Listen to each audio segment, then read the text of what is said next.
Hello मेरे प्यारे बच्चों। तो देखिए, ये विज्ञान यानी कि सामाजिक विज्ञान का असाइनमेंट है।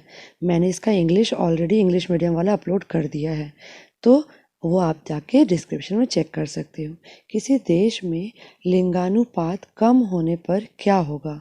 तो देखिए, किसी देश में लिंगानुपात कम होने से समाज में महिलाओं की संख्या पुरुषों से ज़्यादा हो जाएगी यानी कम हो जाएगी, जिसका आशय यह है कि प्रति 1000 वर्षों पुरुषों की तुलना में स्त्रियां कम हो जाएंगी। इस वजह से हमारे महिलाओं में क्या होगा, बहुत ज़्यादा लिंगानु जो पात है वो इसका असर दिखेगा और महिलाओं के पोषण, शिक्षा, स्वास्थ्य अपेक्षाकृत कम हो जाएगा। तो इस तरीके से हमको इन बातों का ध्यान रखना चाहिए, जिससे कि लिंग अनुपात कम ना हो। योजनाबद्ध विकास के कारण सरकार की ताकत में वृद्धि कैसे हुई थी? तो भारत एक विकासशील देश है। कृषि, उद्योग, खनिज और शिक्षा में विकास हो रहा है, लेकिन यह पर्याप्त नहीं है। इसके पीछे कारण यह है कि जनता और जनप्रतिनिधियों का योगदान स्वास्थ्य सुरक्षा के लिए कम प्रयास है, लेकिन बढ़ती जनसंख्या के कारण यह विफल हो जाता है। शिक्षा सुविधाएं प्रदान की जाती है, लेकिन वे पर्याप्त नहीं है। शिक्षा की गुणवत्ता में सुधार नहीं हुआ। सरकार के सर्वांगीण विकास के लिए लोगों की जागरूकता आवश्यक है। कालाबाजारी, भ्रष्टाचार और अन्य सामाजिक बुराइयों के खिलाफ कार्रवाई की जानी चाहिए। एशिया के तीनों देशों यानी कि भारत, वियतनाम, इंडोनेशिया में स्वतंत्रता के बाद भूमि सुधार हुए, वर्णन कीजिए। देखिए, वियतनाम में क्या हुआ आज़ादी के बाद? वियतनाम में क्या हुआ, वहाँ पे जो किसानों की ज़मीन थी, वो जो ज़मींदारी प्रथा थी वो ख़त्म की गई और किसानों को उनकी ज़मीन वापस की गई। सीमा जो बांध दी गई थी उनको हटा लिया गया, ज़मींदारों की संपत्ति जब्त कर ली गई और वियतनाम में गरीब किसान और भूमिहीन ज़मीन के मालिक को हो गए। इंडोनेशिया में साम्यवादी प्रभाव के कारण भूमि सुधार कानून पारित किए गए और जमीन का वितरण हुआ। इस प्रकार भारत में स्वतंत्रता के बाद जो भूमि सुधार हुए, पर वियतनाम या इंडोनेशिया की तरह साम्यवाद का भाव नहीं था, बल्कि भारत में लोकतांत्रिक तरीके से भूमि सुधार लागू किए गए। जमींदार प्रथा समाप्त की गई। तो इस तरीके से हमारे भारत में इसका असर हुआ।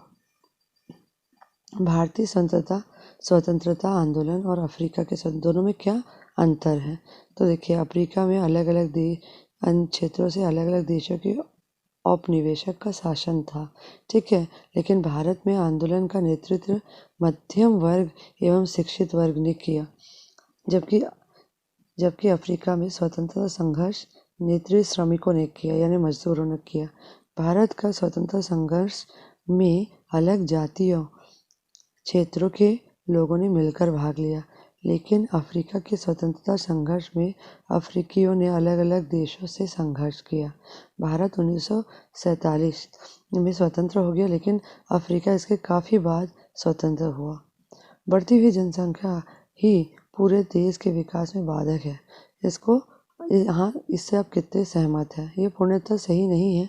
कुछ हद तक जनसंख्या के बढ़ने से उत्पादन एवं कौशल में वृद्धि होती है, लेकिन किसी देश में आदर्श जनसंख्या का वह आकार होता है जो अधिक से अधिक वस्तु और सेवाओं का उत्पादन देश में उपलब्ध संसाधनों का प्रयोग कर सके।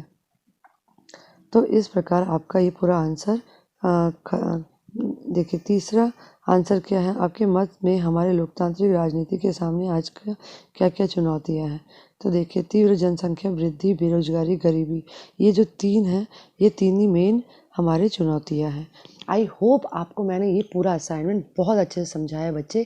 इसी तरीके से मुझे बहुत अच्छा लगता है आप लोगों को मैं सारे क्वेश्चन आंसर समझाते रहती हूँ, इसीलिए मैं ज़रूर आप लोगों से बोलूँगी अपने सारे दोस्तों को इस वीडियो को शेयर कीजिए ताकि वो मेरे लाइव क्लास में आ सके। इसके लिए आपको चैनल को सब्सक्राइब करना पड़ेगा और बेल आइकन को दबाना पड़ेगा, क्योंकि अगर आप चाहते हैं कि जब भी मैं लाइव आऊँ आपको ये पता चल जाए और आपके मोबाइल की भी घंटी तुरंत बजे, उसके कारण उस कारण से आपको मोबाइल की घंटी अगर बजानी है तो आपको भी सब्सक्राइब बटन क्लिक करके बाजू में बेल घंटी बजानी पड़ेगी। तो यहाँ तक कि आज हमारा सफ़र रहा। अब हम नेक्स्ट वीडियो में मिलेंगे। तब तक इसी शुभकामनाओं के साथ कि आप जीत की तैयारी कर रहे हो और आप 99 स्कोर ज़रूर करोगे। तो चलिए, बाय बाय।